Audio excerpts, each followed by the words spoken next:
All right, so we're talking now about the turning points, the turning point that the summer of '63 was for the civil rights movement, and the consequences of the rioting in Birmingham. Okay, well, one of the big consequences was with regard to northern white people, and so it's the first time that a protracted demonstration is caught on national television, going on for several weeks over that in the summer of 1963. And it's the first time that northern white people are having to look at the images of the brutality of Bull O'Connor and the Southern Police Force here in the city of Birmingham, anyway. And so you start to get on a wider scale participation of white people in the civil rights movement. Maybe not, much more than writing a letter to the editor, okay? But you do start to see things like that. White people starting to speak out against racism in larger numbers, putting pressure on their congressmen to do something about the situation in the South. Of course, you also get the growth of the civil rights movement as a whole, as more and more people, white and black, get involved from 1963 on. Okay, and you have, I think, they estimate in the next several months. I think the next 7 months from Birmingham, you have like 100,000 people who take part in the demonstrations. 15,000 of whom are arrested. Okay, so really, more and more Americans, white and black, are being woken up to the reality that the reality of the intensity of the oppression in places like Birmingham. Okay, another consequence would be from Southern white people. Okay, who are moderate. So people who are not as violent as Bull O'Connor. Right, he's an extreme person, right? That's not most Southern people, but most Southern people are also not interested necessarily in challenging segregation, but they do realize that they're going to have to make some concessions. They can't countenance Bull O'Connor acting the way he's doing to uphold white supremacy. Okay, so they start to kind of give some offers like, we'll desegregate the public eating facilities. We'll hire some black salespeople we'll get some companies to hire some black salespeople. But there's no, on the part of the white Southerners, so there's a kind of some recognition that they have to do something, but no recognition that they're going to dismantle the whole system of Jim Crow segregation, right? They're going to leave kind of the infrastructure in place and tinker with it in order to kind of bring it into some of the extremity of the violence, okay? So there's turning points for northern white moderates, for southern white moderates. There's also big changes within the black community as well, right? And now more and more black people are going to say, well, what exactly is the point of trying to integrate, right? Like, why should we integrate into this? This is ugly. We don't want any part of this. And you start to get the reemergence of a movement to separate from mainstream white America.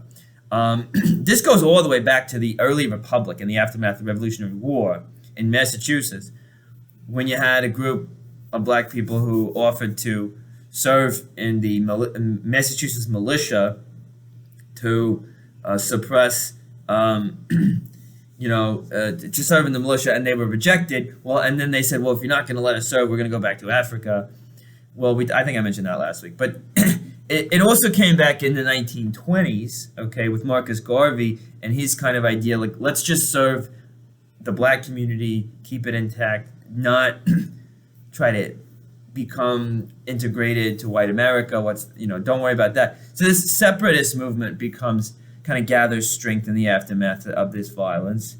And there's just growing willingness to kind of recognize that, maybe the better response is nonviolence, but certainly a natural response and a normal response to what's going on is anger, right? And this is the kind of thing that, self-defense, right? Like basic stuff. So there are changes within the black community, more of a turn towards separatism, and that's going to grow. That part of the movement's going to grow in the next few months as well, and it's going to particularly grow under the influence of Malcolm X. Okay. Now, Birmingham is also a big turning point for the federal government and its involvement with the civil rights movement. So JFK really now recognizes that the federal government has to step in and do something more, that this is not working, whatever he thought was going to happen with negotiating with the Southern governments is not working, okay? And he's one of these Northern moderate whites who's really shocked by the images that he sees and really upset. And so, and rightly so.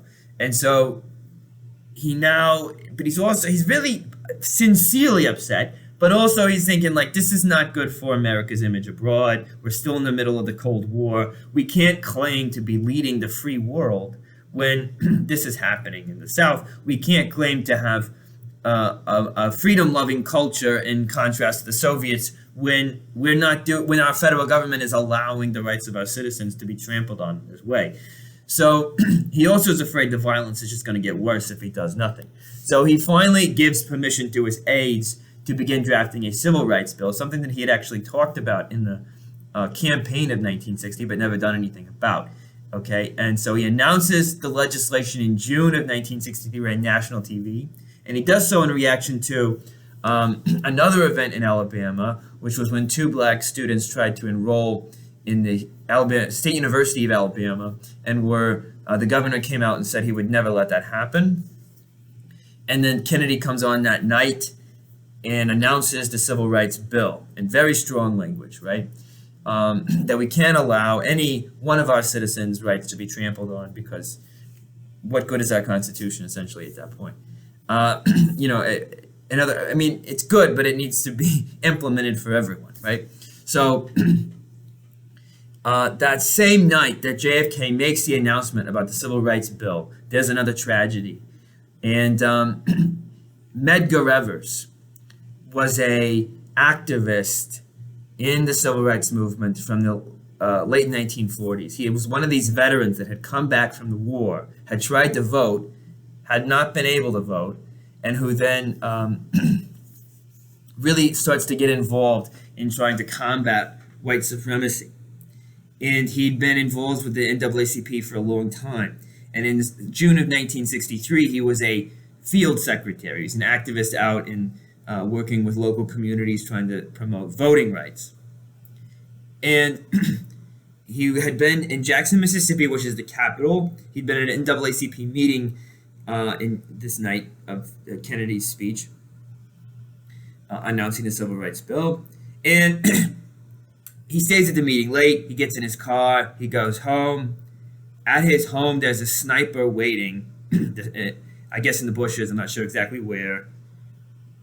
Waiting for him to come home. The guy's got a high-powered rifle. Medgar Evers gets out of his car. His wife and his children are in the kitchen waiting for him. Gets out of his car. The sniper shoots him in the back. He staggers into the kitchen. He collapses. His family is there.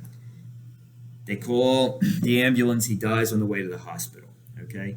It's another sort of huge, horrific moment for the civil rights movement. It's another indication of how really there's a war going on, really. I mean, so it really just intensifies that conflict, okay? And so you get a lot of, so the same night, right, the same night that there's this big announcement from JFK, there's also this horrific murder of Medgar Evers. And so black activists, a lot of them, the next day are dealing with both of these things and saying, look, the civil rights bill proposed by JFK is not enough.